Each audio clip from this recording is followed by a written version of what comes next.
Hola y bienvenidos a Segundo Plano, un podcast sobre cine, cultura y bueno, la vida en general. Mi nombre es Lucía de la Torre Y yo soy Kenneth Sánchez. y antes de nada quería decir que estamos de vuelta ¡Uh! después de un par de meses, bueno, por motivos laborales y personales, y esta vez vamos a volver 2 veces al mes, pero seguiremos publicando los jueves. En este episodio de vuelta, en este episodio especial, vamos a hablar de El viaje de Chihiro, una película del 2001 del director Hayao Miyazaki de Estudio Ghibli. Probablemente sepan lo que es el Estudio Ghibli, pero para los que no, es un estudio de animación japonés con sede en Tokio que fue fundado en 1985 precisamente por Hayao Miyazaki, el director de la película, y Isao Takahata. Y bueno, la película está disponible en Netflix en la mayoría de países y probablemente también en otras plataformas. En agosto de 2016, la BBC reunió a más de 150 críticos de cine para decidir un poco cuáles eran las mejores películas del siglo XXI, bueno, hasta esa fecha, y El viaje de Chihiro estaba entre las cuatro primeras, creo que estaba la cuarta. Y es la película japonesa más taquillera o una de las más taquilleras de la historia. Y bueno, eso, pero sin más preámbulos, vamos a hablar sobre el viaje de Chihiro.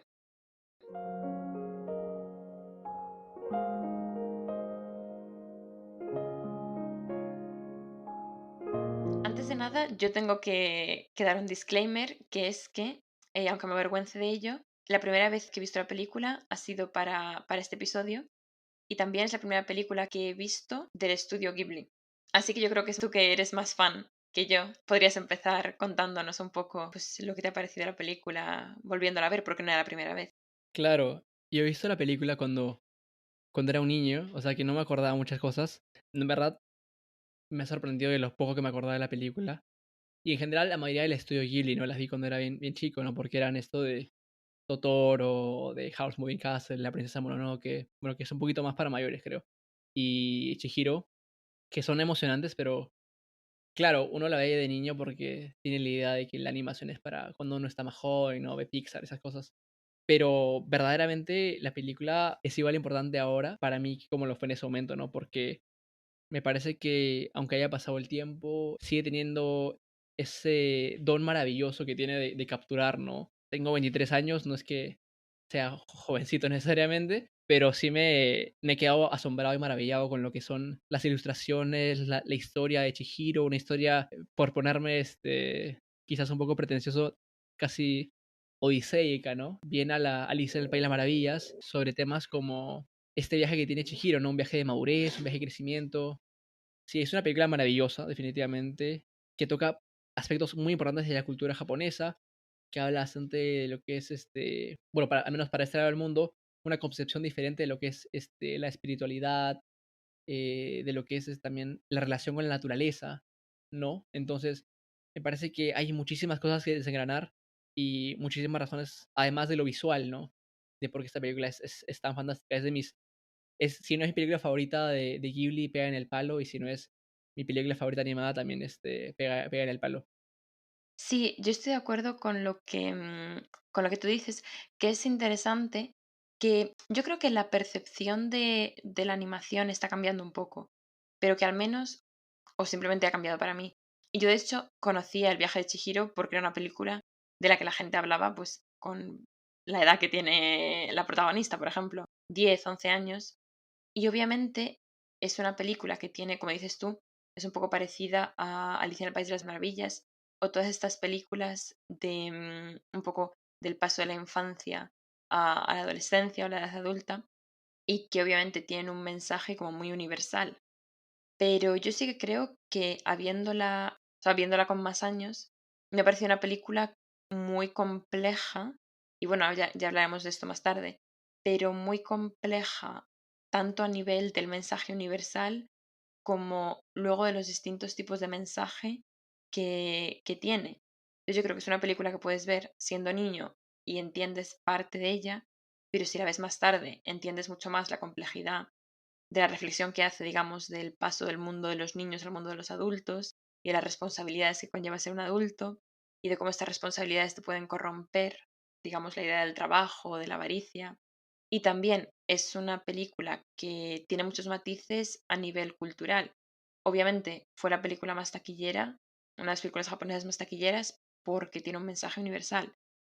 Pero viéndola, yo he sentido que me faltaba algo, aunque he podido conectar con el mensaje, he sentido que me faltaba algo por mi falta de conocimiento, tanto de lo que son las películas del estudio Ghibli y un poco de todas estas personajes que por lo que sé Miyazaki ha creado y usa en varias películas. Esa parte como que me faltaba y también me faltaba la parte de entender un poco más de las referencias culturales japonesas, de referencias folclóricas, referencias religiosas, que también parece que había muchas. No somos expertos en lo que es cultura japonesa, así que no vamos a pretender explicar ni No, claro, ahondar mucho claro. en esos temas tampoco. Y eso, pero que yo creo como toda gran película, toda película que tiene mucho éxito, siempre es porque mucha gente puede conectar con esta película de manera distinta. Tanto si es la única película que has visto de Estudio Ghibli, como si eres un super fan que se ve todas las películas todos los años y viaja a Japón para ir al museo y etcétera, etcétera. Y yo creo que eso es lo que hace que una película tenga un mensaje importante.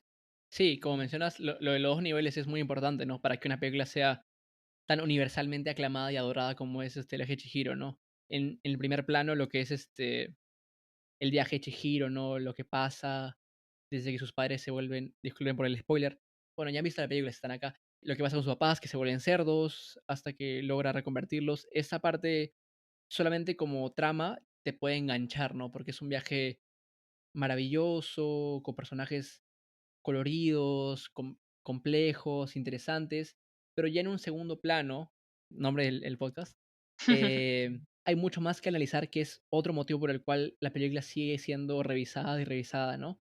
Que es el plano de esos temas que mencionabas, ¿no? De lo que es, la crítica a lo que es el consumerismo, el mensaje de ambientalismo que da la película, ¿no? Esos temas de madurez, de crecer.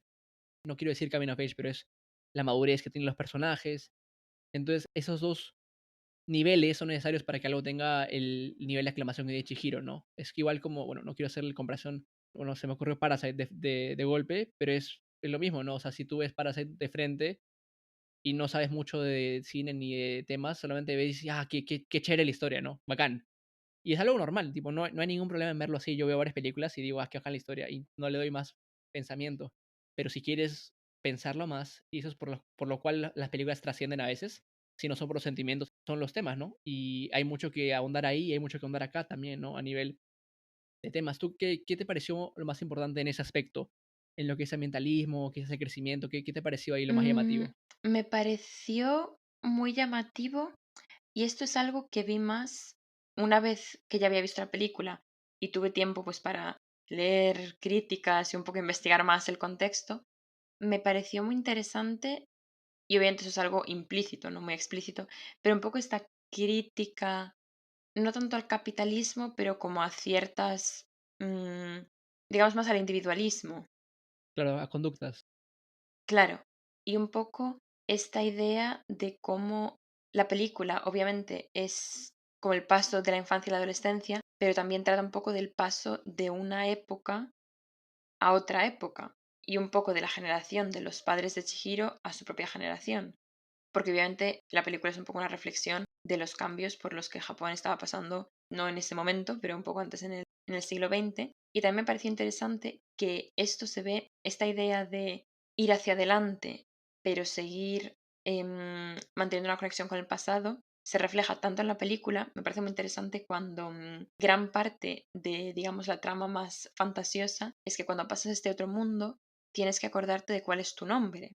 Y yo creo que eso tiene un significado más allá de Claro, simplemente ser eso, una parte de la trama y de este mundo de fantasía, sino que es un poco la idea de que tienes que seguir yendo hacia adelante, pero tienes que acordarte un poco de dónde vienes.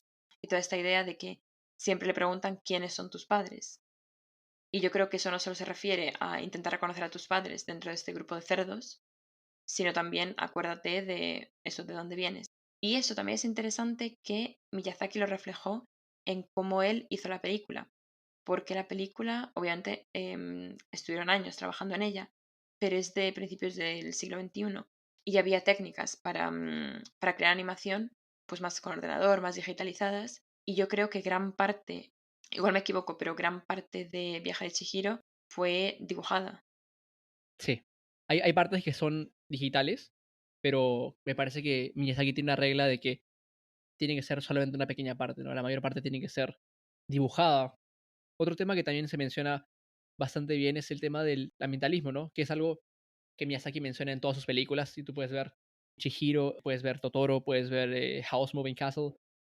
Y aunque todas son diferentes a su manera, porque Miyazaki juega con bastantes temas y géneros, hay temas comunes como es el elementalismo, también como lo son los personajes femeninos fuertes. Pero lo del elementalismo es importante porque también nos revela otra concepción de cómo ver el mundo, ¿no? En contraste con lo que es la visión más del oeste, ¿no? Del mundo, por decirlo de alguna manera, ¿no? Esta idea de que la naturaleza y el ser humano están a un mismo nivel y no está subordinado la naturaleza al ser humano, ¿no? Lo podemos ver bien cuando entra el espíritu lleno está bien sucio, ¿no? El espíritu que llega a la casa de baño y luego lo limpian y luego Chihiro ve que tiene algo adentro, ¿no? Y tiene que sacarlo y es un montón de basura, un montón de basura. Y esos son pequeños mensajes que no parecen importantes, pero en el grand scheme of things, cuando lo ves todo con lentes más grandes, te das cuenta cómo para Miyazaki estos temas son importantes, ¿no? El tema del ambientalismo se toca bastante en Totoro, se toca también en House Moving Castle, y también está el tema de lo que es el pacifismo, ¿no? Ser antiguerras. Pero, bueno, ese tema no se toca tanto en esta película necesariamente. Hay temas recurrentes, y me parece que el ambientalismo es uno muy importante, ¿no? Lo que me parece interesante, que también es en parte igual por mi perspectiva más occidental sobre estos temas, que, como has mencionado, el tema medioambiental es algo que no es solo exclusivo al viaje de Chihiro, sino que también Miyazaki trataba un poco en otras películas. Y que yo pensando en cuándo salieron esas películas, pensé que estaba como un poco adelantado a su tiempo, cuando lógicamente los movimientos medioambientales no han aparecido en los últimos años, pero que igual en la cultura más mainstream sí que han aparecido más recientemente. O sea que me pareció interesante que ya se mencionase eso a principios del siglo XXI. Y que me parece que eso incluso hace que la película sea incluso más relevante ahora. Hay algo que estaba pensando bastante antes de hacer el podcast, que es qué nuevo podríamos traer a la mesa hablando de Chihiro, que es un tema que se ha visto miles y miles de veces. Y lo que había pensado, o al menos lo que había esbozado, es esta idea de quizás que Chihiro puede venir en combo con Totoro, como para hacer un double viewing, una después de otra, porque tienen elementos bien similares. Hay algo que yo creo que es como una suerte de mecanismo de escape o de hasta autoprotección, ¿no? Para niños, sobre todo. Bueno, Chihiro, lo hemos conversado, se está yendo de su casa, se está mudando a otro lugar, se está alejando de sus amigos, ¿no? Le dan un buquete de flores y ella dice que es su primer buquete y está arruinado, ¿no? Porque se va. Es una reacción muy, muy, muy de niño que se tiene. Uno podría interpretar que esta ilusión, bueno, este mundo de fantasías es un mecanismo de escape o autoprotección, ¿no? Del cual sale madura, ¿no? Más resiliente, porque hay una diferencia gigante entre la niña quizás tímida, temerosa y que entra a la casa de baño la primera vez y la que sale que es bastante resoluta, ¿no? Bastante fuerte, que bueno, es otro tema, ¿no? Mm, Si es que debería hacer ese cambio a esa edad, pero de que hay un cambio, hay un cambio. Tanto Totoro como en Chihiro, estos mundos fantasiosos funcionan no solo como un canvas para hablar de temas más profundos, sino también funcionan como un mecanismo de autoprotección ante situaciones complicadas. En Chihiro es esta parte, en Totoro es el hecho de que su madre está en el hospital, ¿no? Entonces, sí da como una suerte de escape, ¿no? Como también lo da Alicia en el País de las Maravillas, habiendo dicho eso de paso, ¿no? Son lugares en los cuales uno puede escapar momentáneamente, pero la idea es que uno siempre tiene un crecimiento como parte de ellos, ¿no?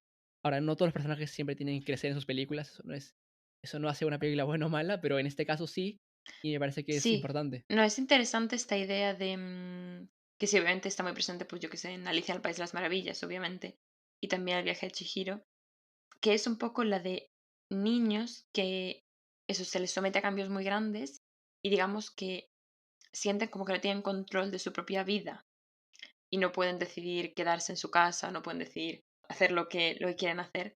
Y llegan a este mundo de fantasía en el que digamos que se enfrentan a desafíos muy distintos de los de la vida real, con criaturas extrañas y misiones, digamos, heroicas. Y esos personajes como que en ese mundo de fantasía pueden demostrar su valía y su madurez y la gente les trata de manera distinta de como les tratan, pues digamos, las personas del mundo real. Yo sí que me parece muy, muy interesante cómo en este tipo de películas hace falta igual el elemento de animación, el elemento de fantasía, cuando en realidad reflejan experiencias que también tiene la gente del mundo real, de con ciertas edades, un poco el paso de la infancia y la adolescencia.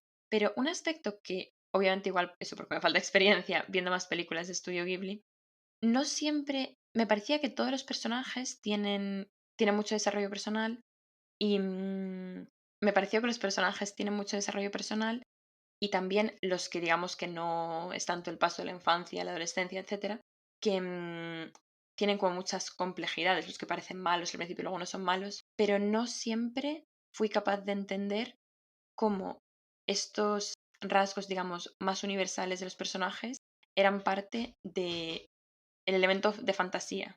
Me explico. Su amigo, que por ejemplo luego es un dragón, no siempre entendía cuál es la relación entre la personalidad de, ¿Haku? y sí, de Haku y el hecho de que fuese un dragón milenario. Y yo creo que igual me falta o imaginación o un poco entender estos mundos de fantasía que crea el estudio Ghibli y el mensaje que tienen. Me parece que ahí es donde entra a tallar también lo que es lo que es la cultura y el folclore del país. Ahí falta el link para hacer ese cierre, pero creo que aparte de eso, la historia es bastante universal, como hablamos antes, ¿no?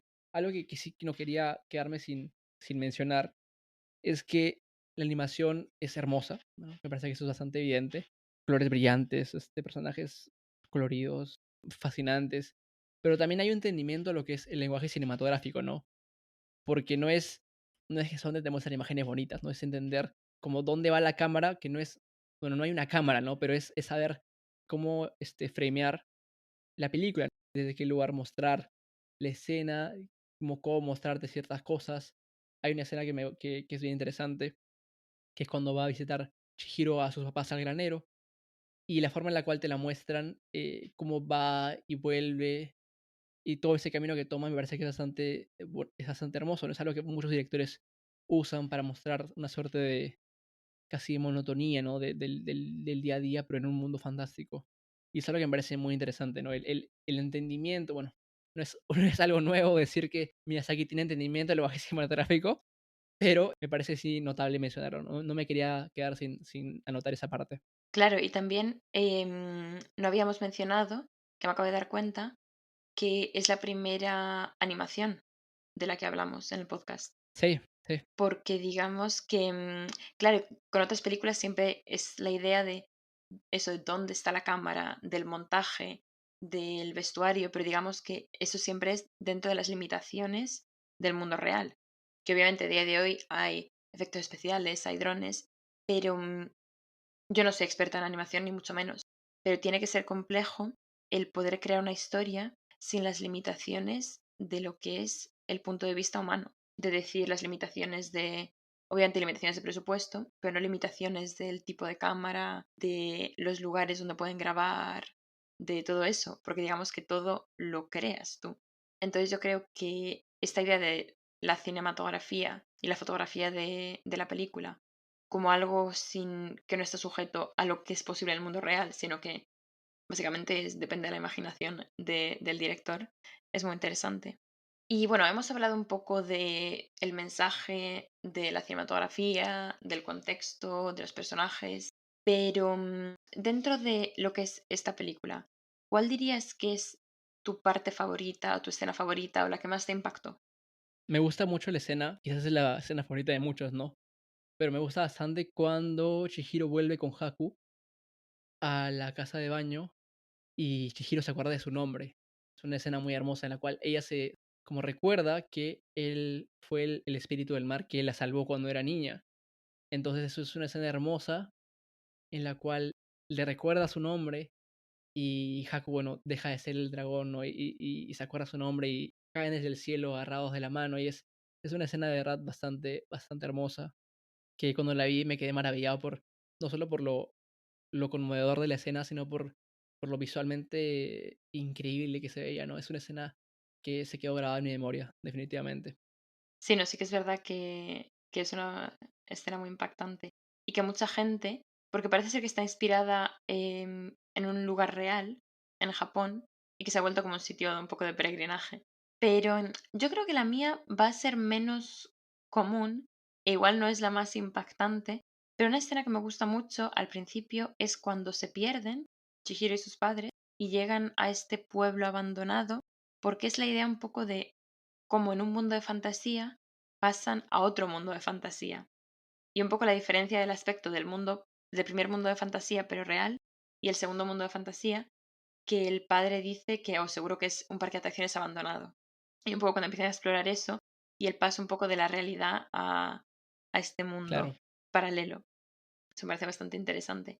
Sí. Y ya hemos mencionado que críticos de la BBC en 2016 dijeron que era una de las mejores películas del siglo XXI. Que también es interesante que hiciesen ese ranking cuando habían pasado solo 16 años, desde que empezó el siglo.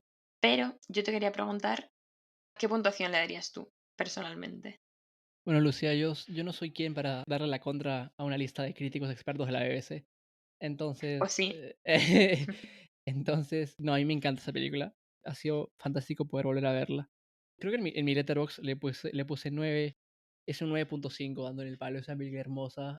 De hecho, que tiene cosas malas, pero es esas películas que no quiero buscarle lo malo ahorita porque solamente me siento muy feliz cuando la veo.